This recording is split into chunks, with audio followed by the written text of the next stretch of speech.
નમસ્કાર, પ્રણામ મિત્રો, જય માતાજી, જય શ્રી કૃષ્ણ મિત્રો। આજની વાર્તા અંત સુધી સાંભળવા નમ્ર વિનંતી છે। તો ચાલો શરૂ કરીએ। આખો હોલ ખચોખચ ભરેલો, માનવ મહેરામણ અંદરો અંદર ગણગણાટ કરી રહ્યા હતા। સંગીત તો જોરદાર હતું, પણ લાગી રહ્યું હતું કે કોઈને સાંભળવાની ઈચ્છા ન હતી। થોડું ઊંચા સ્વરે બોલીએ ત્યારે માંડ માંડ સંભળાય। નાનું એવું ગેટર ગેધર હતું, પણ શોર બકોર એટલો બધો હતો કે લાગતું હતું 500 માણસો મધપુડાની માખીઓ માફક અંદરો અંદર બળબડતા હતા। રૂપાલીની નજર બસ મને જ શોધતી હોય એમ છકડ વકડ જોઈ મારું ધ્યાન ન હોય તેમ મારી સામે જોઈ લેતી। મારી નજર પણ ન ચાહવા છતાં ત્યાં જ અટકી જતી। રૂપાલી ઘડીક આંખોથી ઓઝલ થઈ તો મારું મન પણ વ્યાકુળ થઈ ઉઠતું અને મારી નજર એમને શોધતી। એમને જોવા તલપાપડ બની જતી હતી। અહીં એમને જોવા અધીર જ રહે। જમવાની થાળીમાં ધ્યાન ઓછું, મારી સામે જોવામાં વધારે રસ હતો। આજ રૂપાલીને લાલ કલરનું ટ્યુનિક, નીચે બ્લેક કલરનું જીન્સ પેન્ટ, હાથમાં ઘૂઘરીવાળું ગોલ્ડન બ્રિસ્કેટ શોભા વધારી રહ્યું હતું। પગમાં ફ્લેટ હીલ વાળી ગોલ્ડન મોજડીથી તેની ઊંચાઈ આજ મારી કાતિલ આંખો તેના પરથી આઘી ઘસવાનું નામ જ નહોતી લેતી। રૂપાલી અને હું 4 દિવસ પહેલા ઓફિસની લિફ્ટમાં મળ્યા હતા। વાતો વાતોમાં એમણે મને કહ્યું કે હું રૂપાલી પારેખ, આલોક પારેખની એકની એક દીકરી। ઓહ માય ગોડ, તમે જ રૂપાલી પારેખ? એમને મેં પણ જાણતા છતાં અજાણ્યા બની પૂછ્યું, હવે પારેખ સાહેબની ખુરશી તમે જ સંભાળશો એમને? મોબાઈલ જોવામાં વ્યસ્તતા સાથે હકારાત્મક માથું ધૂણાવી જવાબ આપ્યો। મેં પણ મારો ઇન્ટ્રો આપતા કહ્યું, I am mister Riyan Mehta, retired principal, Govardhan મહેતાનો એકનો એક દીકરો। એન અમે બંને એક સાથે હસી પડ્યા। ઓફિસમાં તેમના કેબિનની સામે જ મારી બેઠક।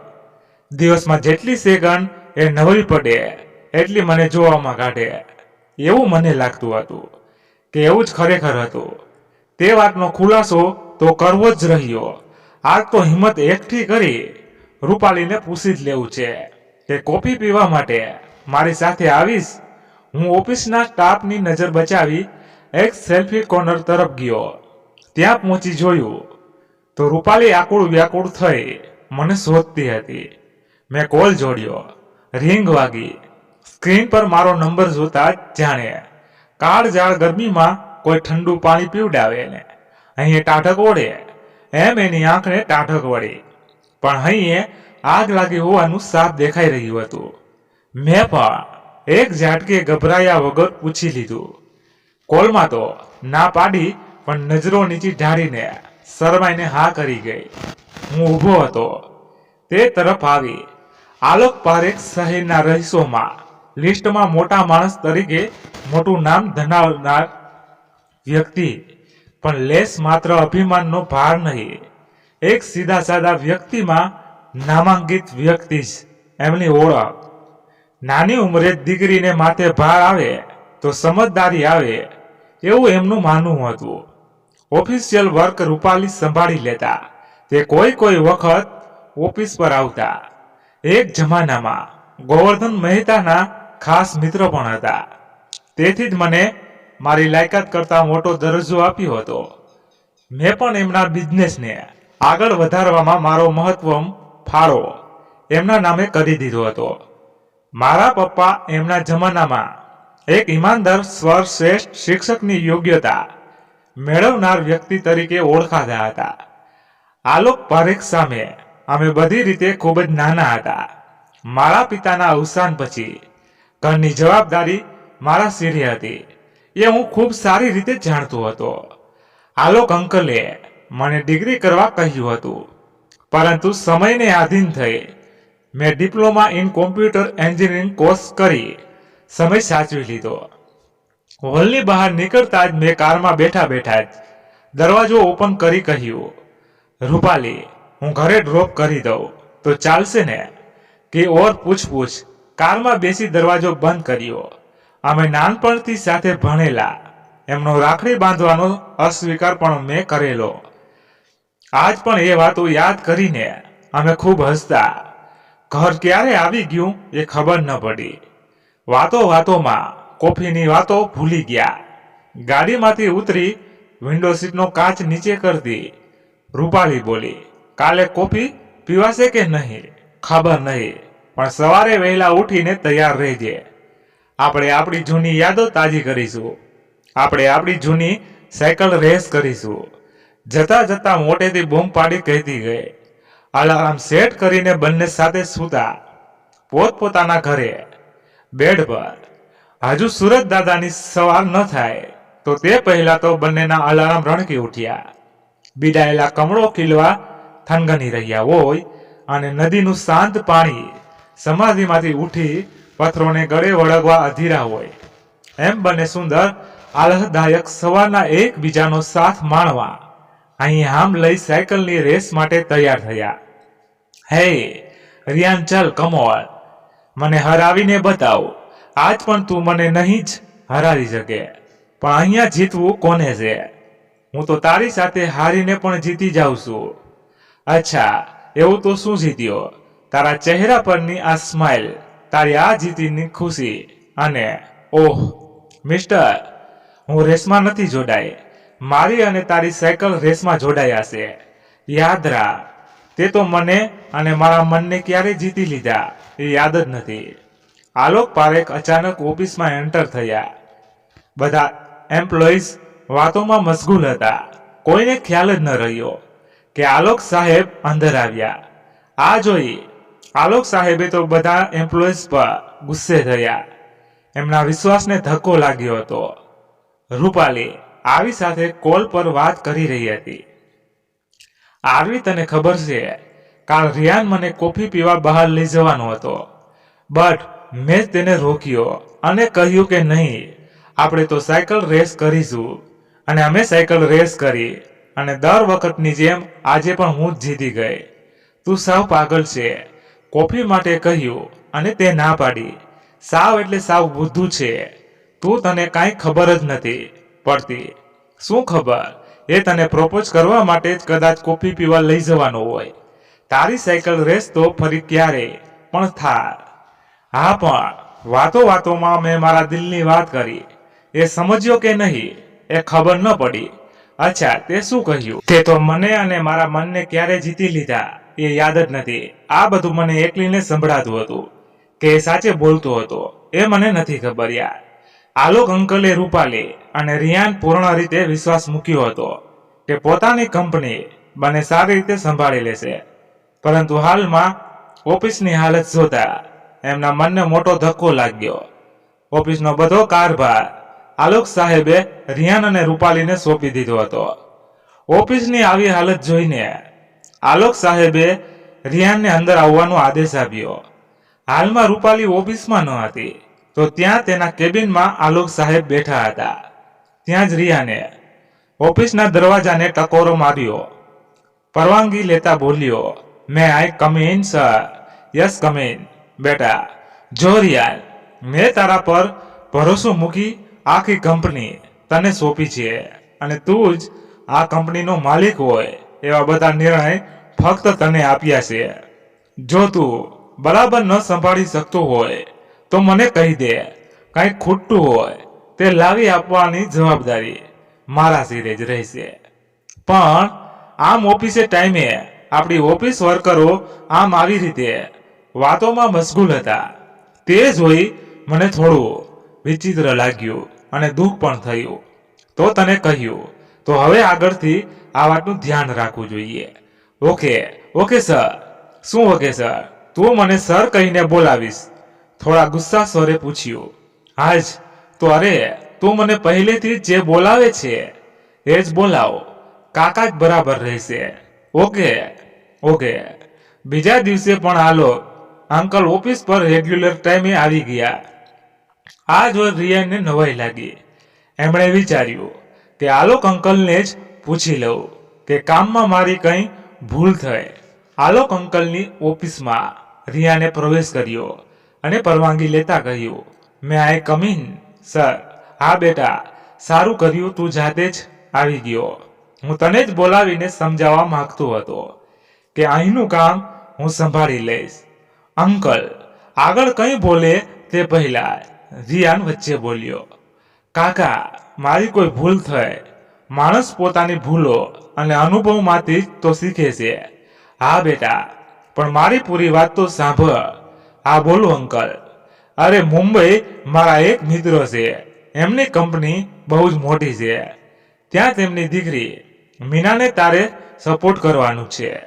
હાલ જ એમણે MCA સ્નાતક કર્યું છે. તો બોલ, કાલની ટિકિટ બુકિંગ કરવું ને? અરે કાકા, પૂછવાનું થોડું હોય, તમારે તો ઓર્ડર આપવાનો હોય. કાકાને હા પાડી, પરંતુ મનની અંદર અનેકો સવાલો ઘૂમવા લાગ્યા. હું અને રૂપાલી દૂર થઈ જશું. આલોક અંકલે ચપટી વગાડી પૂછ્યું, હે રિયાન, ક્યાં ખોવાઈ ગયો? મુંબઈ પહોંચ્યા પહેલા તો માયાનગરીમાં ગુમ થઈ ગયો કે શું? વિચારના વમળેને રોકીને બોલ્યો, મારા પપ્પાના ગયા પછી તમે જ મારા પપ્પા સમાન એક વડીલ સમાન છો. ઓકે, હું ટિકિટ બુક કરાવું છું. તારી પાસે જે કંપનીની કાર છે તે હવેથી રૂપાલી પાસે રહેશે. કાલે રૂપાલી તને ડ્રોપ કરી જશે. તારી પાસેથી કાર પણ લઈ જશે. ઓકે અંકલ, મને ટ્રેનનો સમય વોટ્સએપ પર મેસેજ કરી દેજો. જી જરૂર. એક્ઝેક્ટ 9 વાગ્યાના ટકોરે હોર્ન વગાડ્યો. રૂપાલી ગાડીમાં બેસીને હોર્ન વગાડી રહી હતી. ટ્રેનનો સમય 10 વાગ્યાનો હતો. આવું છું. શું એક ધારી મંડાઈ પડીશો? વરસાદમાં બારે મહેંગા ખાંગા થયા હોય એમ. મારે તારી સાથે જેટલો સમય રહેવાય એટલું રહેવું છે. મનમાં બોલી રૂપાલી. મનમાં જ બોલી. બ્લુ કલરનું ટ્રોલી બેગ લઈને બહાર નીકળી. રહેલ રિયાન રાજા કુંવરના જેવો દેખાઈ રહ્યો હતો. તેની મમ્મીના ચરણ સ્પર્શ કરી બેગ ડિક્કીમાં ગોઠવી કારનો ડોર ઓપન કરી રૂપાલી તરફ હાથ લંબાવતા બોલ્યો. રિયાનનો હાથ પકડી એક ક્ષણ માટે તો રૂપાલી અલગ જ અનુભૂતિ થઈ હોય એમ કવનમાં ખોવાઈ ગઈ. જાણે સાંભળવાનું બંધ થઈ ગયું હોય એમ ભાન જ ન રહ્યું. મેડમ, ડ્રાઇવિંગ હું કરીશ. ક્યાં ખોવાઈ ગઈ રૂપાલી? રિયાને પૂછ્યું. ક્યાંય નહીં. Are you okay? યસ. રિયાનને પણ અંતરથી વાત કહેવી હતી, પણ વિચાર્યું મુંબઈ સેટલ થઈ જાઉં પછી ત્યાંની તાજમાં પ્રપોઝ કરીશ. પણ કહેવાય છે ને કે અંતરની વાત અંતરમાં રાખતા અંતરમાં રહેલાનું અંતર ઘણીવાર વધી જાય છે.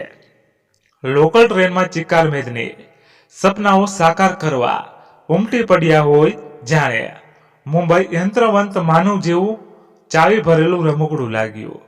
કોકની આંખો તૂટતા તાળા જેવી ચળકતી તો કોકની આંખો દુકાળ જેવી સાવ સૂકી ભર.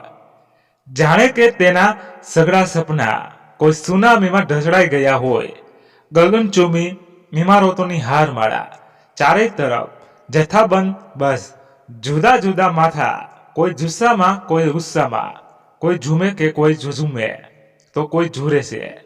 રઘવાયા જેવા યાત્રીઓની ભરચક ભીડ વચ્ચે લોકલમાં એક સ્ટેશનથી બીજા સ્ટેશન સુધી ખંભા પર એક વજનદાર થેલો ભરાવી એક ઉંમરલાયક મહિલા મેક્સી પહેરીને રબર બેન્ડ અને હેટર બેન્ડ વહેતી જોઈ.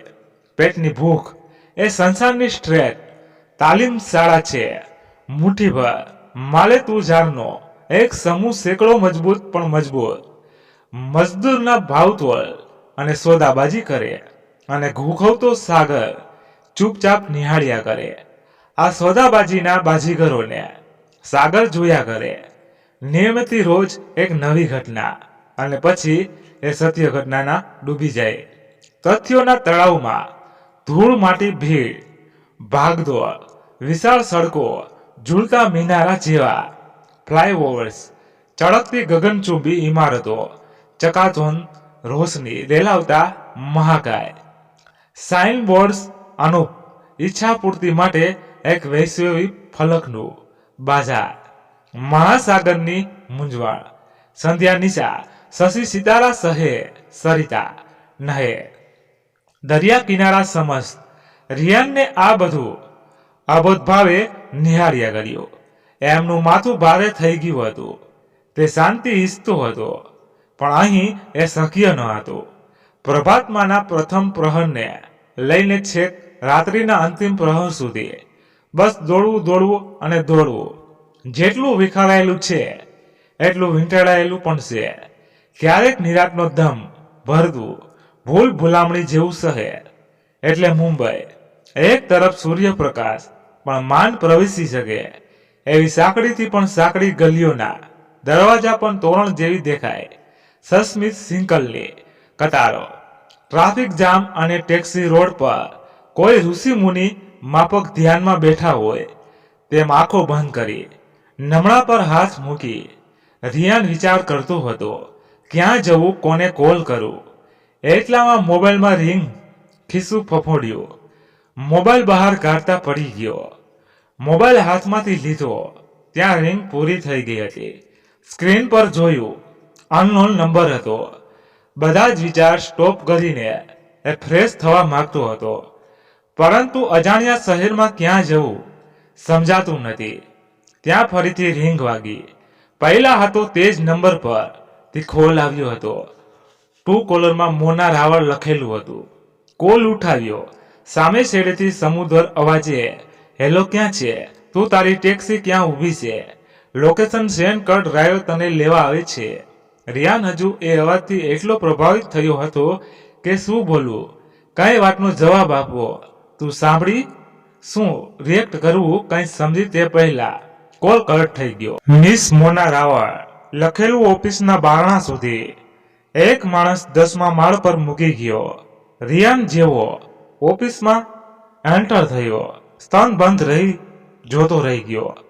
બ્લેક કલરનું ટ્રાઉઝર્સ, નીચે લાઇટ પિંક કલરનું શર્ટ, નીચે બ્લેક કલરનું મિનિસ્કર્ટ, સાથે મેચિંગ હીલ, એકદમ ગૌરવાન.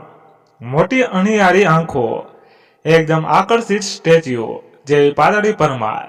એમને જોતા જ શાન અને ભાન બધું જ ભૂલાઈ ગયું. એની નજર પણ રિયાનના ચહેરા પર ચોંટી ગઈ. ઇમારતોની હારમાળા વચ્ચે પણ ઘૂઘવતો દરિયો ચોંટી ગયો. હવાઓ સ્થિર થઈ ગઈ. પક્ષીઓના કલવર નથી, છતાં અવાજો શાંત નીરવ થઈ ગયો.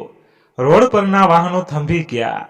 આખી દુનિયાને જાણે કોઈએ ટેચ્યુ કહ્યું હોય ને બધું સ્તંભ થઈ જાય એમ 2 સેકન્ડ માટે નિરાળી શાંતિ વ્યાપી ગઈ. એમણે હાથની ચપટી વગાડી, મને જગાડતી હોય એમ વગાડી. કહ્યું, ગુડ ઇવનિંગ. હું પણ હોશમાં આવી બોલ્યો, ગુડ ઇવનિંગ. રસ્તામાં કોઈ તકલીફ તો નથી પડી ને મિસ્ટર? સોરી, મને આલોક અંકલે કહ્યું હતું, પણ કામની વ્યવસ્થાને કારણે હું તારું નામ ભૂલી ગઈ. પોતાનો એક કાન પકડતા બોલી, અરે એમાં સોરી કહેવાની જરૂર નથી. ઓ રિયાન ગોવર્ધન મહેતા. બંને સેકન્ડ હેન્ડ કર્યું. ઓ મિસ્ટર, હવે હાથ છોડી કામે વળગો. આલોક અંકલે કામ કરવા મોકલ્યો છે કે નહીં, કે મને જોવા સમજ્યા મિસ્ટર? રિયાન મહેતા, તમે મને ખાલી રિયાન કહી શકો છો. મોના એક અતિ આધુનિક છોકરી હતી. મનમાં આવે એવું વિચાર્યા વગર બોલી નાખવું. ઠામ મોટી થયેલી. કોઈને સમજવું કે અનુભવવું એવી સમજણ ન હતી. હા, મોના જોરથી હસી પડી. એ હસી રોકી ન શકી. તમે હું તને તું જ કહીશ, પણ તું પણ મને તું જ કહીશ. ઓકે? આજની સાંજ, આ વ્યસ્ત લાઈફ, વાહ!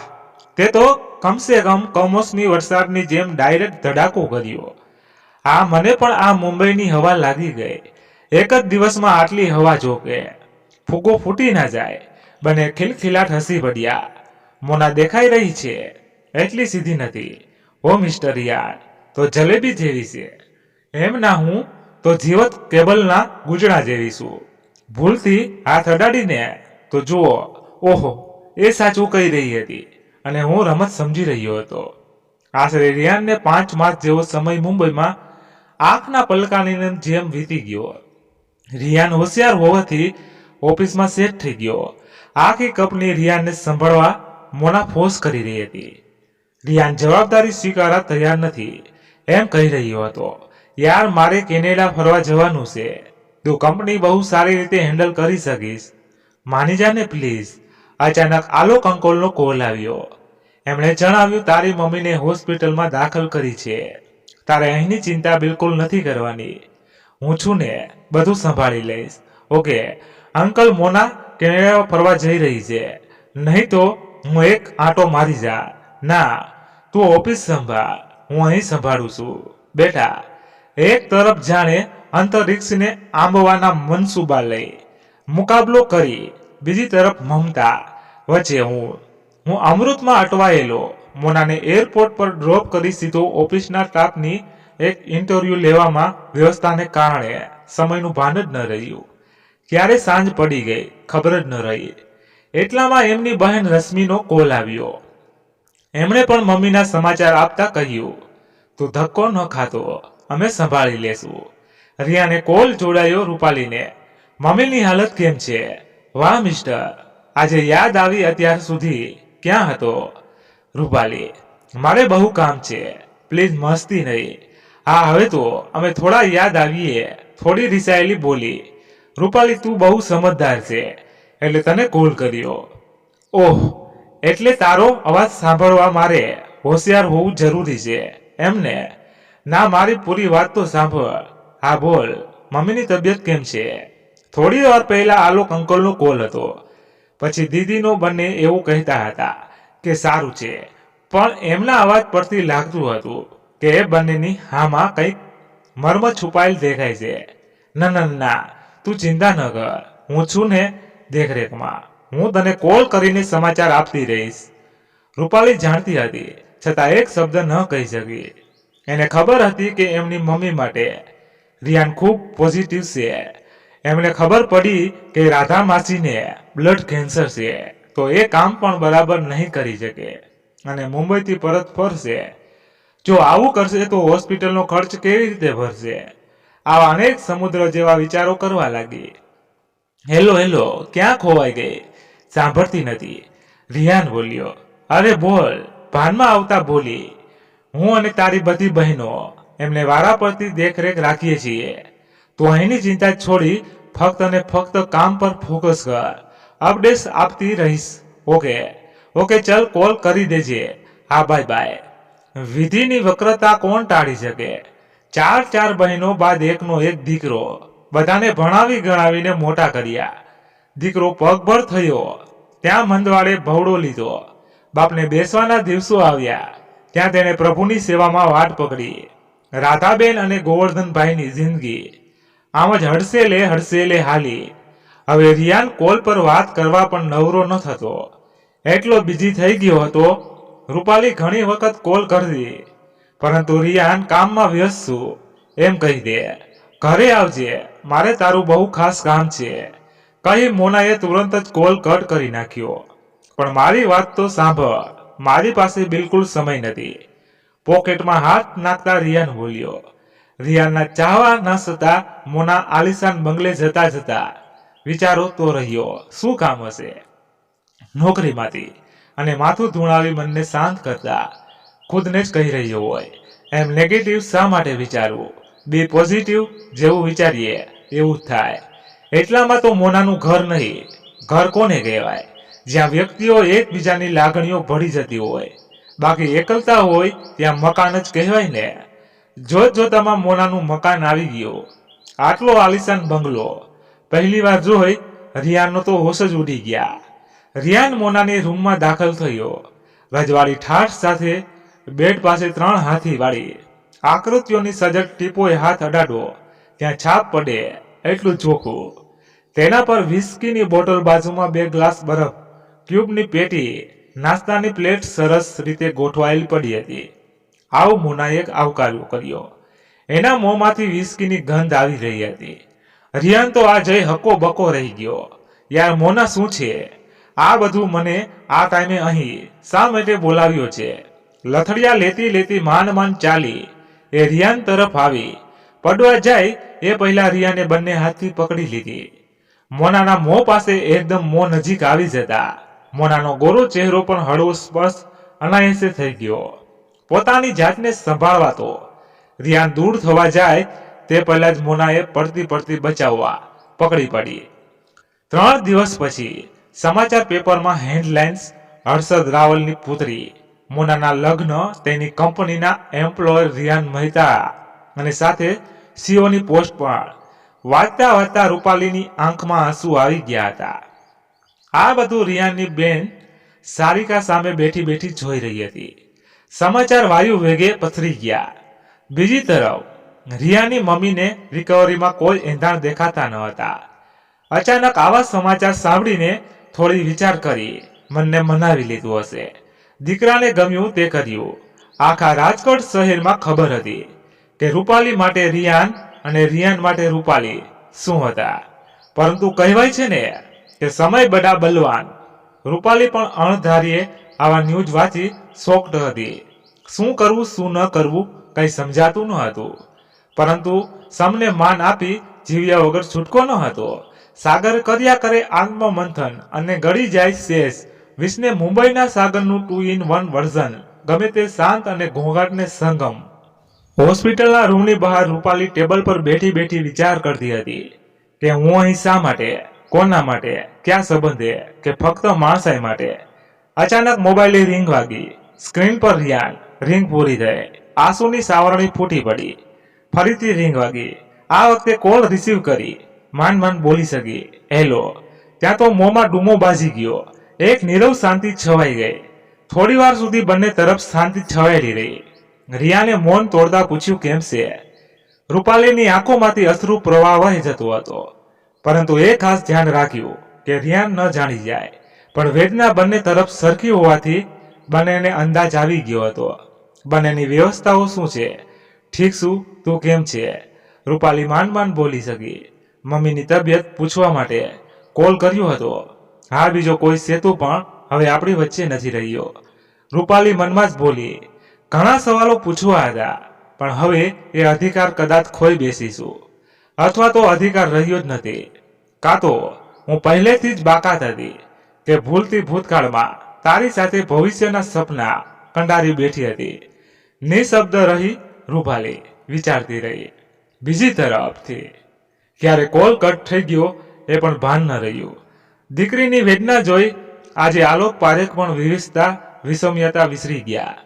દીકરીને દિલાસો આપવા કે વિષમતાને ઓગળી જવી છતાં હૃદય પર પથ્થર મૂકી એક વખત રિયાન સાથે વાત કરવાનું વિચાર્યું. રિયાનને એક વખત પૂછવું છે કે શા માટે તે સપના કંડાર્યા. એ કંડારાયેલા સપનાઓએ આખરી ટચઅપ કેમ ના આવ્યો? કેમ ફિનિશિંગ અધૂરું છોડ્યું? કોની નજર લાગી ગઈ પણ વિચાર ખંખેરી નાખ્યો. શું ફાયદો? આવું પૂછીને મારી દીકરીના નસીબમાં કંઈક સારું લખાયું હશે. પપ્પા ચાલો જમવા. રૂપાલી બોલી. ના બેટા, તું જમી લે. મેં જમી લીધું. મારી સામે તો જૂઠું ન બોલ બેટા. અનિમેષ નજરે જોતી રહી અને બોલી, પપ્પા તમે જમી લો, હું હોસ્પિટલે જાઉં છું. બેટા, હું પૂછી શકું કે હવે ક્યાં સંબંધે તું જાય છે? હા, કેમ નહીં, હું માણસાઈના સંબંધે જાઉં છું. મેં રિયાને વચન આપ્યું હતું કે તું મુંબઈ રહી ત્યાં સંભાળ. હું અહીં ઓફિસ અને એમની મમ્મી બધું જ સંભાળી લઈશ. રૂપાલીના આવા શબ્દો સાંભળી આલોક પારેખ આજ ગદગદિત થઈ. રૂપાલીના માથામાં હાથ ફેરવી માંડ અશ્રુ રોકી શક્યા. હજુ એક સવાલ પૂછું દીકરા. આલોક બોલ્યા. આ બોલો ને પપ્પા, આગળ શું કરીશ? જિંદગી માટે વિચાર કરજે. આગળ કંઈ બોલે તે પહેલા મોબાઈલની રિંગ વાગી. સ્ક્રીન પર સારિકા. હેલો. હા સારિકા, બોલ. પ્લીઝ જલ્દી હોસ્પિટલ આવી જા. મનને મનાવતી હતી કંઈ જ નહીં થયું હોય, પણ મન તો દીપકની જ્યોત સમાન સ્થિર થવાનું નામ જ નથી લેતું. રેલનગર પરસાણા નગર એક પછી એક રોડ પરથી પસાર થતી ગાડી ક્યારે આગળ નીકળી ગઈ રૂપાલીનું ધ્યાન જ ન રહ્યું. હોસ્પિટલ પહોંચી હાફડી ફાફડી થતી. સારિકાને પૂછ્યું, શું થયું? કેમ મને આમ જ વીજ વેગે બોલાવી? બધું બરાબર છે ને? આંટીની તબિયત તો બરાબર છે ને? હા, પેલા આ રૂમમાં જા, તારા માટે સરપ્રાઈઝ છે. રૂપાલી તો વાયુ વેગે વિચારોના વમણમાં ખોવાઈ ગઈ. રિયાન આવ્યો હશે. ત્યાં યાદ આવી ગયું કે રિયાને તો મેરેજ કરી લીધા છે, એ પણ મનગમતા પાત્ર સાથે. કાશ તે દિવસે મેં સાયકલ રેસની જગ્યાએ તેને કોફીવાળી ડીલ મંજૂરી કરી હોત. નાનપણથી સાથે રહ્યા અને આમ બીમ બંધાય તે પહેલા વરસાદી પાણી એક જ વીજ ઝાટકે ભસ્મીભૂત થઈ બીમ ધરાશાય થઈ ઢળી પડે એમ હું તો ઇંતજાર પણ ન કરી શકી. અંદર જઈને જોયું તો રૂપાલીની ફેવરિટ ચોકલેટ કેક, તેના પર વ્હાઈટ અક્ષરે લખાયેલું હેપી બર્થડે, તેના પર લાલ મીણબત્તી પ્રગટાવેલી, રૂમને સરસ શણગારેલ. આ બધું જોઈ રૂપાલી અભાગ બની રિયાન સાથે વિતાવેલા એક એક દ્રશ્ય ચલચિત્રની માફક સામે આવી ગયા. ખુશીની સાથે એક ક્ષણિક દુઃખ પણ યાદ આવી ગયું. વિધાતાની વક્રતા એ રૂપાલીને ન તો ખુલીને હસવાનો મોકો આપ્યો ન તો રડવાનો. બીજી તરફ રિયાનનું મન એક કાલ રાત્રિ યાદ કરીને મનમાં મૂંઝાયા કરતો. વ્યથા ક્યાં ઠાલવી એ વિચારોમાં મગ્ન હતો. ત્યાં જ મોનાની એન્ટ્રી થઈ. હાઉ આર યુ મી રિયાન? તે કંઈ બોલ્યા વગર જ રૂમની બહાર નીકળતો હતો. ત્યાં અધ વચ્ચે જ ક્યાં જઈશ, ક્યાં સુધી આમ ભાગીશ? મોના કપટી સ્માઇલ કરી બોલી. રૂમની બહાર નીકળે તે પહેલા જ મોબાઈલની રિંગ વાગી. સ્ક્રીન પર જોયું તો સારિકા. હેલો દી. હા ભાઈ, યાદ છે? કઈ આજે રૂપાલીનો બર્થડે છે? ના, હું તો ભૂલી જ ગયો હતો. સારું કર્યું યાદ કરાવ્યું. ભાઈ, રૂપાલી મારી સાથે છે, લે વાત કર. હેલો. માન અશ્રુ રોકી શક્યા બંને. પાછળ ઊભા ઊભા મોના બોલી. હા વાતો કરી લો. શું ખબર આ કાંટો ક્યારે નીકળી જાય. શરીર પર ઘા તો રૂજાઈ જાય છે, પણ હૃદયના ઘા ઘાયલ જ જાણે. ખુદ હસતા મોના બોલી. રિયાને કોલ કટ કરી તરત જ એક વ્યાકુળ નજરે મોના સામે જોયું.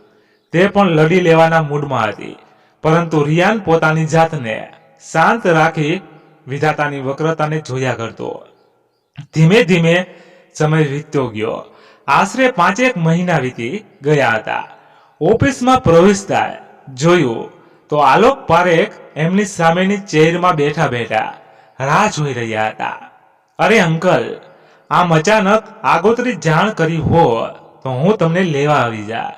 ના દીકરા, હું તો ચિઠ્ઠીના સાકાર બનીને આવ્યો છું. આજે તારી પાસે બધું જ છે, શાન, શોહરત અને આ કંપનીમાં CEO. આપની દયા. બે હાથ જોડતા રિયાન બોલ્યો. અરે હાથ જોડવાનો વારો તો મારો છે. અરે અંકલ, આવું કેમ બોલો છો? હું કાલે હતો એ આજે પણ છું, તમારા દીકરા સમાન. આમ હાથ જોડી તમે શું કહેવા માંગો છો? તમારું ઋણ મારા પર અપરંપાર છે. તમારે તો હુકમ કરવાનો હોય છે. હાથ જોડીને શરમાશો નહીં. પ્લીઝ તો સાંભળ. હૃદય પર પથ્થર મૂકી તારી પાસે એક આસ લઈને આવ્યો છું. તું નિરાશ નહીં કરે એ તો ખાતરી છે. છતાં બધી વાત ચોખવટ કરી લેવી સારી. તું અને રૂપાલી. એટલું બોલતા આગળના શબ્દો આલોક શેઠ ગળી ગયા. કંઈ ન બોલી શક્યા. વાતને ફેરવતા રિયાને શરૂઆત કરી. મમ્મીની તબિયત કેમ છે? હવે મારી બધી બહેનો ઠીક તો છે ને? વિશ્વાસ તો મને પણ તમારા પર ભારોભાર છે, એટલે તમને સોંપી દીધું. રૂપાલી કેમ છે? ભારે અહીંયા હિંમત કરી પૂછી લીધું. ઠીક છે. આંખોમાં આંખ ન પરોવી શક્યા. આલોક પારેખ. માણસ જ્યારે આંખોમાં આંખ પરોવી નથી શકતા ત્યારે કાં તો માણસ જૂઠું બોલતો હોય, કાં તો માણસ લાચાર હોય છે. આલોક અંકલે મૌન તોડતા પૂછ્યું. હું અહીં મારા દીકરા પારસ માટે સારિકાનો હાથ માંગવા આવ્યો છું, જે લંડન રહે છે. શું તું સારિકાનો હાથ મારા દીકરા માટે આપીશ તો હું ધન્ય બની જઈશ. જો તું હા પાડે તો તારી બહેનને મારા ઘરની લક્ષ્મી બનાવીને રાખીશું. એક પણ વિચાર્યા વગર જ રિયાને હા પાડી દીધી. પછી તરત જ વિચાર આવ્યો કે હું ભલે નાનો રહ્યો, પરંતુ એક વખત મારી સારિકાને પૂછવું જોઈએ તેની મરજી શું છે, તેનું કોઈ ગમતું પાત્ર છે કે નહીં, એ મારે જાણવું જોઈએ. જેમ મને રૂપાલી અને રૂપાલીને હું વિચાર ખંખેરી નાખ્યો. રિયાન અતીતના અંધકારમાં ખોવાઈ તે પહેલા જ વિચારરૂપી વાવટાને રોકી લીધો. આલોક અંકલ, આપ શું લેશો, ઠંડુ કે ગરમ? કહેતા વાતને વળાંક આપ્યો. આલોક અંકલે હાથની કાંડા ઘડિયાળમાં જોતા કહ્યું, મારે લેટ થાય છે, ટ્રેન મિસ થઈ જશે. અરે અંકલ, તમે શું આવીએ ને શું જશો? હું તમને નહીં જવા દઉં. આ તો તમારે મારા ઘરે રોકાવું જ પડશે. દીકરા ફરી ક્યારેક આવીશ ત્યારે જરૂર રોકાણ કરીશ, બસ કહેતા આલોક અંકલ ઊભા થયા. મનમાં તો ઘણા વિચારો ઘૂમતા હતા. પૂછી લઉં શું કારણ હતું કે આમ રૂપાલીને વળી વિચારના વમનને કાંકરી ચાળો કરીશ તો ઘણા વમળોની વ્યાખ્યા ઘુમર્યું લેશે અને વાત ટાળી દીધી. એટલામાં મોના ઓફિસમાં એન્ટર થઈ. આલોક અંકલને જોઈ તુરત જ બોલી, અંકલ તમે ક્યારે આવ્યા? સવારે વહેલો નીકળ્યો હતો, બસ હવે જવાની તૈયારી કરું છું. અચ્છા, જોવા દો તમારી ટિકિટ. આલોકની હાલત તો કાપો પાડો ને તો લોહી ન નીકળે એવી થઈ ગઈ. મારા મિત્રની દીકરી આવી, એક પણ સંસ્કાર નહીં, પણ પછી તુરંત જ કંઈક યાદ આવ્યું. ક્યાંથી હોય? નાનપણમાં જ મારૂપી પડછાયો મળ્યો નથી અને એક દીકરીને માત સંસ્કાર આપી શકે. પિતા લંડનમાં બેઠા બેઠા પૈસા કમાવાની ખેલસામાં દીકરીને પણ વિસરી ગયા હશે. આલોકે ખિસ્સું ફંફોડતા ટિકિટ કાઢી, મોનાને આપી. મોનાએ ટિકિટ રિયાનને આપતા કહ્યું, આ લે રિયાન, આ ટિકિટ કેન્સલ કરાવો. તો આલોકની મનોદશા ધારણા કરતા કંઈક વિરુદ્ધ નીકળતા તેને આનંદની લાગણીનો અભાવ અનુભૂતિમાં ફેરવાઈ ગયો. મોનાએ ક્યારેય આવા સંબંધો આવકાર્યા નહોતા, છતાં સંબંધ જાળવવાનો પ્રયત્ન કરી રહી હતી. આજ સુધી આ ભીડભાડવાળી જિંદગીમાંથી પોતાની ભાળ પણ ક્યારેય નથી લીધી. એ ભીતરથી પોતાની ભાળ લેવાનું સાવ ભૂલી જ ગઈ હતી. પ્રભુતામાં પગલાં પાડ્યા પછી આ પહેલો અનુભવ એને પચે નહીં એવો હતો. અંકલની ટિકિટ કેન્સલ તો કરાવી, પણ પહેલી વાર આવી રીતે કોઈ ઘરે આવશે એવો અનોખો અનુભવ પહેલીવાર થવાનો હતો. નાનપણથી એકલી રહેલી મોના શું જાણે આવકારનો અર્થ? હોસ્ટેલમાં મોટી થયેલી મોનાને શું ખબર હોય કે મહેમાન શું કહેવાય, મહેમાનની આગતા સ્વાગતા શું કહેવાય? તેમાં વળી અધૂરામાં પૂરું લગ્ન પણ એક અજીબો ગરીબો ઘટનામાં થયા. પોતાનું મકાન જ સાસરું બનાવ્યું, પોતાનું પિયર જ એ આલિશાન મકાન. જે દી પડસાયા રૂપી માં ગુજરી તે દી લાગણીઓની ઘડી કરીને કબાટમાં મૂકેલી એ આઝાદી શું કામની, જેમાં લાગણી પ્રેમ વર્ષા ભાવના કંઈ હોય જ નહીં. રૂપાલીનો કોલ આવ્યો, પપ્પા ક્યારે નીકળો છો? હું રાહ જોઉં છું, પહોંચીને મને કોલ કરો, હું સ્ટેશને લેવા આવી જાઉં. રૂપાલી એક સાથે સવાલોની છડી વરસાવી, સાંભળતો ખરી, હું હજુ નીકળ્યો નથી. રિયાન અને મોના એ બંનેએ એટલા પ્રેમથી રોક્યો કે હું ના ન પાડી શક્યો, એટલે રોકાઈ ગયો. લે મોના સાથે વાત કર, હું ફોન તેને આપું. હજુ રૂપાલી કંઈ પ્રત્યુત્તર આપે તે પહેલા જ મોબાઈલ મોનાને આપી દીધો હતો. હેલો હેલો, કેમ છો? મોનાના મગજમાં એક સુખની લાગણી ફરી વળી. અત્યાર સુધી કોન્ટેક્ટ તો ઘણો સાથે થયા, પરંતુ કોઈ કેમ છે એવું પૂછવા વાળું ન મળ્યું. મજામાં. તમે? રૂપાલીને તો શું બોલવું કંઈ સમજાતું નહોતું. પહેલી વાર તેને શબ્દો શોધવા પડ્યા. સમજાયું નથી કે પપ્પાના ફ્રેન્ડની દીકરી સાથે વાત કરી રહી હતી કે રિયાનની વાઇફ સાથે. હું પણ મજામાં. રાજકોટ જોવા આવો, મજા આવશે. અને કોલ કટ થઈ ગયો. મોના હેલો હેલો બોલતી રહી. સામેથી કોઈ પ્રતિક્રિયા ન આવતા મોબાઈલ આલોક અંકલને આપ્યો. આલોક અંકલે ઘણી ટ્રાય કરી, પણ કોલ લાગ્યો જ નહીં. જાણી જોઈને રૂપાલીએ કોલ કટ કરી નાખ્યો હશે કે સારિકા કહી રહી હતી કે પ્લીઝ રૂપાલી જલ્દી આવ, મમ્મીની તબિયત બહુ ખરાબ છે. એમની કિમોથેરેપી ટ્રીટમેન્ટ આપ્યા પછી ડોક્ટરે કહ્યું છે કે આટલું બોલતા બોલતા સારિકાથી રડાઈ ગયો. રૂપાલીને કોલ પર કહેતી હતી, તું રાધા માસીનું ધ્યાન રાખ, હું હમણાં જ ત્યાં પહોંચું છું. પપ્પાનો કોલ શરૂ હતો, હમણાં વાત કરું છું, તું માસીનું ધ્યાન રાખ. રૂપાલી ફટાફટ હોસ્પિટલ પહોંચી ગઈ. ત્યાં જઈને જુએ છે રિયાના મમ્મી પથારીમાં માંડ શ્વાસ લઈ રહ્યા હતા. જાણે ઘડીના છઠ્ઠા ભાગમાં પ્રાણ પંખેરું ઉડી જશે એવું લાગી રહ્યું હતું. ડોક્ટરો રાધા માસીને જરૂરી ટ્રીટમેન્ટ આપી રહ્યા હતા. નર્સ વોર્ડમાંથી બધા સાથે આવેલ સગાઓને બહાર જવાનો ઓર્ડર આપી રહી હતી. સારિકાની આંખોમાં સતત ગંગા જમનાનો અવિરત પ્રવાહ ચાલુ હતો. રૂપાલી સારિકાની પીઠ પ્રસરાવી સાંત્વના આપી રહી હતી. તું આ સમયે રડવાનું બંધ કર, તું રડીશ તો આ હિના દિવ્યા બધાનું શું થશે? એમની હિંમત તારે બનવાનું છે. તારે તેને પ્રેશર નહીં, પ્રોત્સાહન આપવાનું છે. હું હમણાં જ પપ્પાને ઇન્ફોર્મ કરી બધી વાત કરું છું. ત્યાં સુધી તું અહીં જ રહેજે. હેલો પપ્પા, રાધા માસીની તબિયત બહુ જ નાજુક છે. તમે રિયાન અને મોનાને સાથે લઈને જાવજો. કદાચ રાધા માસી આટલું બોલી અડકી ગઈ. બીજી તરફ આલોક અંકલ જમી રહ્યા હતા. મોંમાં કોળિયો હોવાથી તેને અળતરે ગયું અને ખાંસી શરૂ થઈ ગઈ. રિયાન પાણી આપી પૂછ્યું, શું થયું અંકલ? આમ અચાનક કોનો કોલ છે? એમ કહી મોબાઈલ અંકલના હાથમાંથી લઈ લેતા પૂછ્યું, ગોપી દીદી ફટાફટ પાણી લાવજો. રૂપાલીને હવે એમ થયું કે હવે વધારે રિયાનથી કંઈ છુપાવી શકાશે નહીં. તેથી રૂપાલીએ રિયાનને વિગતવાર વાત કરી. આ તરફ રાધા માસીએ આંખો ખોલી હાથના ઈશારાથી કહ્યું કે મારે વાત કરવી છે. માત્ર થોડી ક્ષણિક રાહત થઈ હોય તેમ ડોક્ટરે કોઈ એક વ્યક્તિને મળવાની પરવાનગી આપી.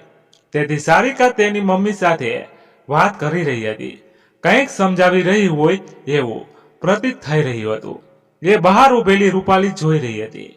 ત્યાં નર્સ આવી અને સારિકાને ત્યાંથી બહાર બેસવા વિનંતી કરી. સારિકાએ તેની મમ્મી સાથે વાત થઈ તે બધી વાત રૂપાલીને કરી. રૂપાલીને કંઈ જ યાદ આવ્યું હોય તેમ ઊભી થઈ બોલી, સારિકા તું અહીં તારી મમ્મી સાથે છો ને? હું હમણાં એક અગત્યનું કામ યાદ આવ્યું છે, તે પતાવી તુરંત જાઉં છું. અને હા સાંભળ, મેં રિયાનને પણ તારા મમ્મીની તબિયત વિશે વાત કરી છે, તો એ બંને પણ મારા પપ્પા સાથે રાજકોટ આવે છે. મોનાએ શું ઉપમા આપી કંઈ સમજાયું નહીં, તેથી રૂપાલીએ તેનું નામ ન લીધું.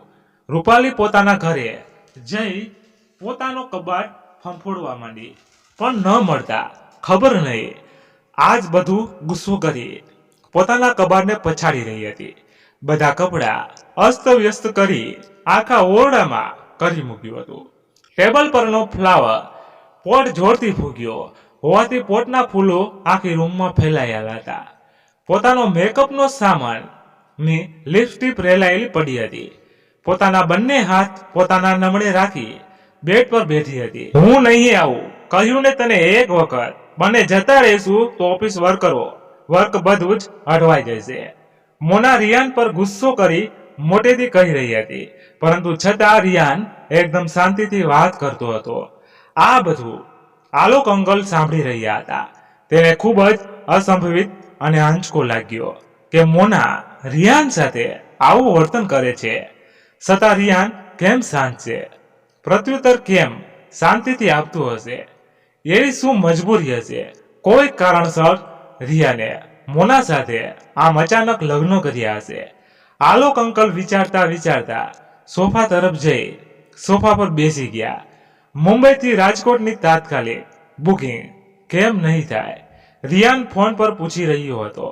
મેં ફ્લાઇટમાં બુકિંગ કરાવી દીધી છે, હમણાં જ નીકળવું પડશે. તું પેકિંગ કરી તૈયાર થઈ જા. તું મેનેજરને મેનેજમેન્ટ સમજાવી દેજે.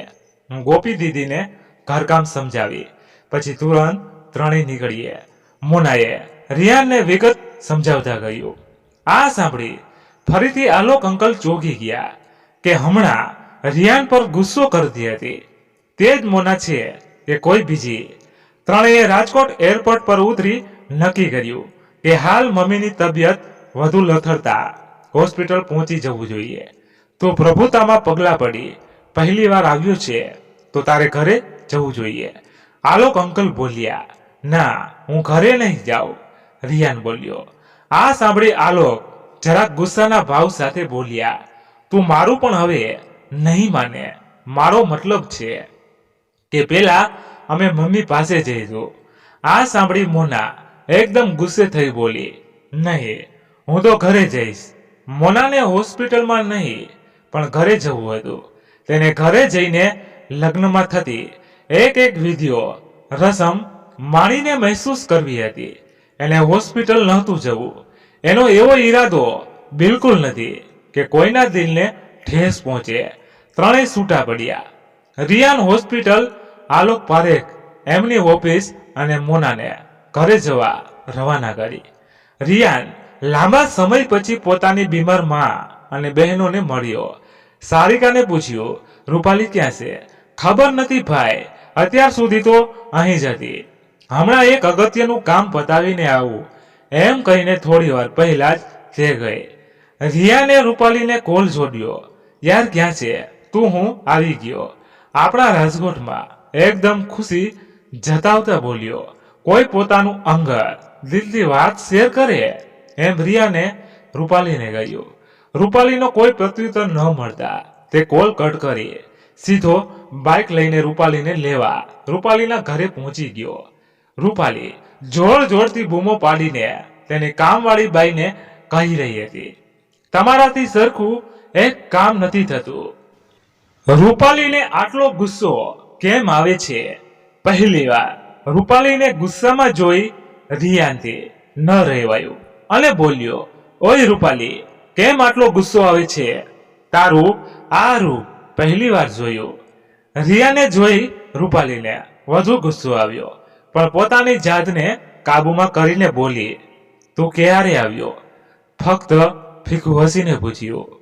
રિયાન પણ રૂપાલીના મૂડને ઓળખી ગયો અને બોલ્યો, તારા ચહેરા સાથે આ સ્માઇલ સૂટ નથી કરતી. હવે તારે એ નથી જોવાનું. અમે થોડા ઇમ્પોર્ટ છીએ. હવે તો તને અહીંયા ફાવશે પણ નહીં, હે ને? ટોન્ટ મારી રૂપાલી બોલી. બંને મીઠો ઝઘડો કરી અહીંયા વરાળ કાઢી રહ્યા હતા. રિયાને રૂપાલીને કહ્યું, હું તને લેવા આવ્યો છું. ચાલ ઘરે, બધા તારી વાટ જુએ છે. તારે જ મોનાની ગૃહ પ્રવેશની તૈયારી કરવાની છે. આ સાંભળતા તો રૂપાલીના અંતરમાં ગરમ તેલ રેડાયું હોય એમ શબ્દોમાં અગ્નિ વરસાવતી આંખો લાલ ઘૂમ કરી માત્ર એટલું જ બોલી, ગૃહ પ્રવેશ, હા હા ગૃહ પ્રવેશ. રિયાન પણ એટલું જ બોલ્યો. એટલામાં તો આલોક અંકલનો પાછળથી અવાજ સંભળાય છે, રૂપાલી ક્યાંય નહીં આવે. અંકલ, પણ કેમ? કહ્યું ને નહીં આવે. અંકલ કહો તો ખરા, કેમ નહીં? તારી વાઈફનું કંઈ નક્કી નહીં.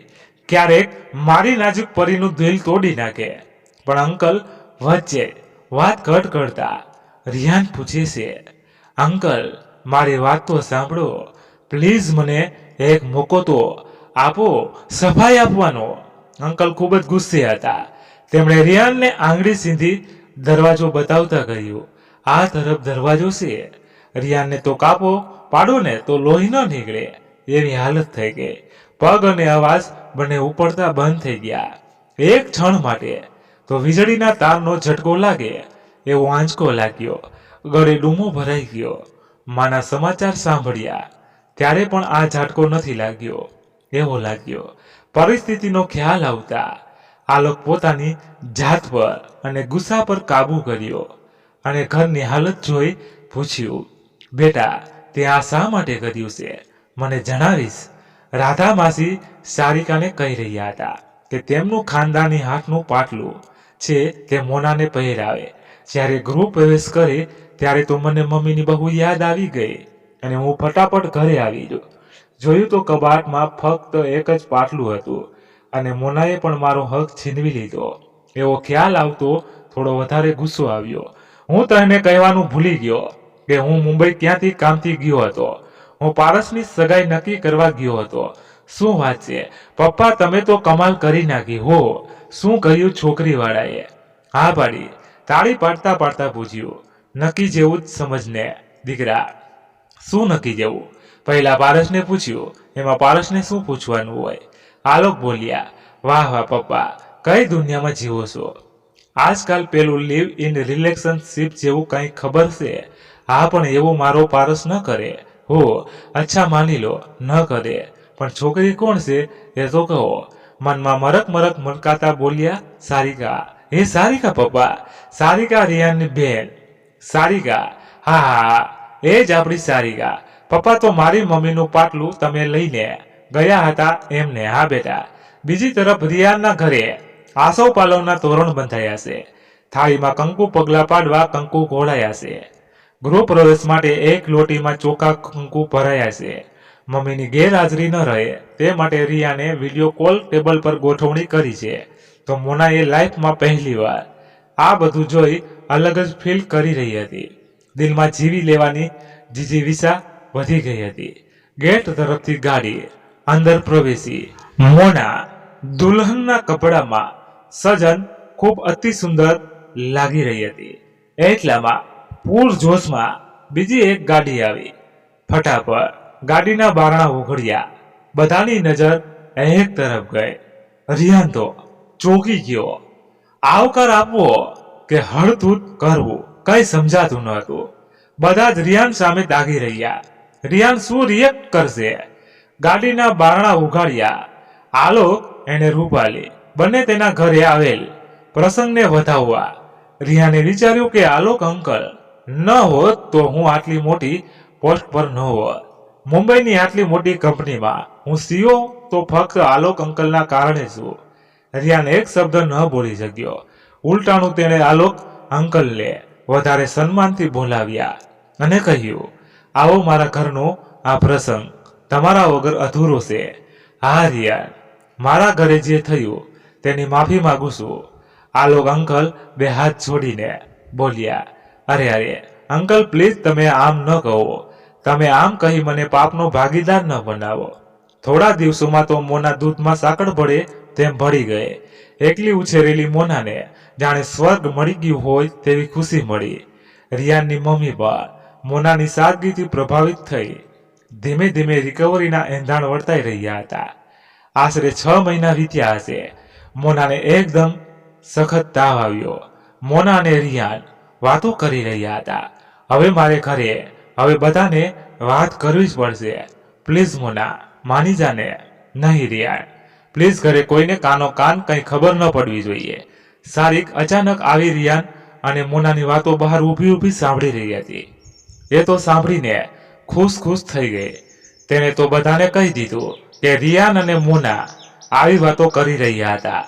2 દિવસ 3 દિવસ થયા પણ મોનાને રિકવરીના એંધાણ આવી રહ્યા ન હતા. હોસ્પિટલમાં દાખલ કરવામાં આવી. બધા રિપોર્ટ કરાવ્યા. ડોક્ટરે રિયાનને કેબિનમાં બોલાવી કહ્યું, મોનાને લાસ્ટ સ્ટેજનું કેન્સર છે. થોડા દિવસોની મહેમાન છે. રિયાન ડોક્ટરની વાત સાંભળીને શાંત રહ્યો. આ જોઈને ડોક્ટર અચંભિત થઈ ગયા કે રિયાનને આવા સમાચાર આપ્યા પછી પણ રિયાન તને આટલી સિરિયસ વાત કરી શકા તો કેમ આટલો શાંત રહી શકે? ડોક્ટરે પૂછ્યું, કેમ કે મને છેલ્લા 6 મહિનાથી આ વાત કોરી ખાઈ છે. રૂપાલી બહાર ઊભી આ સાંભળીને એક ક્ષણ માટે તો પોતાના કાબુ ગુમાવી બેઠી. રૂપાલીને એક વાત યાદ આવી ગઈ. મેં રિયાન અને મોના રાજકોટ આવ્યા ત્યારે કેટલો ગુસ્સો કર્યો હતો, છતાં રિયાન આટલો જ શાંત રહી એકલો આટલી મોટી વાત દિલમાં રાખીને એકલો જ એક અગન જ્વાળામાં તપતો રહ્યો. એક વખત ન કહ્યું અને કોઈને ન કહ્યું. મારી સાથે દરેક ખુશી ક્ષણો શેર કરનાર રિયાન એકલાએ આ દર્દ સહન કરીએ રાખ્યું. રૂપાલીએ સારિકાને કોલ કર્યો. સારિકા તો લગભગ ખુશીની મારી જોરથી ચીસ પાડી બોલી, હું તને જ કોલ કરી ખુશખબરી આપવાની હતી. ત્યાં જ તારો કોલ આવ્યો. તને ખબર છે આજ રિયાન અને મોના વાતો કરી રહ્યા હતા અને હું સાંભળી ગઈ. રિયાન તો કહેવા તૈયાર જ હતો પણ મોનાભાઈને ના પાડી રહી હતી કે કાનો કાન કોઈને કંઈ ખબર જ ન પડવી જોઈએ. મને લાગે છે નવું મહેમાન ઘરમાં આવવાનું છે. રૂપાલી વિચારમાં પડી ગઈ. આને કેમ સમજાવું કે મોના શેની ના પાડી રહી હતી? રૂપાલીની આંખોમાંથી સતત અશ્રુ પ્રવાહ વહી રહ્યો હતો. એટલામાં નર્સે ડોક્ટરને બોલાવ્યા. કહ્યું, ડોક્ટર સાહેબ, મોનાની હાલત ખૂબ ગંભીર થતી જાય છે. ડોક્ટર રિયાનને કહ્યું, મોનાએ કહ્યું છે એમની છેલ્લી ઈચ્છા છે કે ઘરના તમામ સભ્યોની તેની નજર સામે રહે. રિયાનનો હવે અશ્રુબાંધ તૂટી પડ્યો. કેટલા દિવસથી પોતે ખુશ છું એવો પહેરેલ નકલી મુખોટો હવે નહીં પહેરી શકું એવું પોતાના મનને સમજાવતા તેણે રૂપાલીને કોલ જોડાયો. રૂપાલી રિયાન એક શબ્દ પણ બોલી ન શક્યો. રૂપાલી સમજી ગઈ. તેણે કહ્યું, બોલ, હું અહીં હોસ્પિટલમાં છું. મેં ડોક્ટર સાહેબ અને તારી વાતો સાંભળી લીધી છે. હું અંદર આવું છું. અંદર આવતાની સાથે રિયાન બેકાબુ થઈ રૂપાલીને ભેટી પડ્યો. બંને થોડી ક્ષણો ચૂપ રહી મૌન તોડવા પ્રયત્ન કરતા હતા. ત્યાં જ રિયાનની બધી બહેનો આવી ગઈ. સચ્ચાઈનો સામનો કરવો ખૂબ જ કઠિન હતો. મોનાએ બધાની પાસે બેસવા કહ્યું. રિયાને આંખના ઈશારાથી વાત કરતા કહ્યું. રિયાને વાત શરૂ કરી. કેનેડા ફરવા જાઉં છું એમ કહીને એ કેનેડા કેન્સરની સારવાર માટે ગઈ હતી. ત્યાંથી આવીને મને વાત કરી કે પોતે લાસ્ટ સ્ટેજમાં કેન્સરની પીડાય છે. મોનાએ મને વાત કરી, હવે મારી પાસે કેટલો સમય છે તે મને પણ નથી ખબર. મેં તને પહેલી વખત જોયો ત્યારથી તું મારા મનમાં વસી ગયો હતો. તારો એક લુક મને તારા તરફ ખેંચી રહ્યો હતો. ફર્સ્ટ ટાઈમ એ બ્લુ કલરનું બોડી ટાઈપ ટી શર્ટ પર ચેક્સ વાળો ગુલાબી શર્ટ, નીચે બ્લુ જીન્સ એટ્રેક્ટિવ લાગી રહ્યું હતું. તે મારા મન પર સવાર થઈ ગયો હતો. પણ વિધિની વક્રતાને કોણ ટાળી શકે? મોનાએ મને કોન્ટ્રાક્ટ મેરેજ કરવાનું કહ્યું હતું. મેં બહુ વિચાર કર્યો, પછી હા પાડી હતી. તેમને ખુશ રાખવા વાળું મારા સિવાય કોઈ ન હતું. મોનાએ ફક્ત થોડી ખુશીઓ જોતી હતી. મોનાએ કહ્યું હતું, મને નથી ખબર હું કેટલું જીવવાની છું, પણ જેટલું જીવું ખુશી ખુશી જીવું. એટલે મેં અને મોના બંનેએ લગ્ન કરી લીધા. મોનાએ રૂપાલીનો હાથ હાથમાં લઈ રિયાનનો હાથ પણ હાથમાં લીધો. બંનેના હાથ પોતાના હાથમાં ભેગા લઈ બોલી કે અનંતકાળથી આ વિધિ ચાલી આવી છે કે અગ્નિની સાક્ષીએ લગ્ન થાય. કદાચ એટલે જ આ કોન્ટ્રાક્ટ મેરેજની કોઈ વેલ્યુ નથી હોતી. જેમ અઢી અક્ષરના પ્રેમ શબ્દનું કોઈ સ્વરૂપ નથી હોતું, તેમજ અઢી અક્ષરના લગ્નનું પણ કોઈ રૂપ નથી હોતું. છતાં લોકો આખું જીવન સાથે જીવે છે. તમારો પ્રેમ સાચો અને પવિત્ર છે, એમાં હું કદાચ વચ્ચે આવી ગઈ. મિત્રો, આજની વાર્તા અહીં સમાપ્ત થઈ. આશા રાખું છું કે તમને ગમી હશે અને તમારે આ વાર્તા વિશે શું કહેવું છે તો કોમેન્ટમાં કરી જણાવજો. અને પસંદ આવી હોય તો લાઈક કરી તમારા મિત્રો સાથે શેર કરજો. ધન્યવાદ. ફરી મળીએ નવી વાર્તા સાથે. ત્યાં સુધી બધા મસ્ત રહો, તંદુરસ્ત રહો. જય માતાજી, જય દ્વારકાધીશ. હર હર મહાદેવ, મહાદેવ, મહાદેવ. જય શ્રી રામ, જય બજરંગ બલી. અને હા મિત્રો, અમારી કોઈ પણ ભૂલ હોય તમને વાર્તામાં દેખાતી હોય તો અમને ચોક્કસ કહી શકો છો, કોમેન્ટ કરીને જણાવી શકો છો. અમને આનંદ થશે. અમને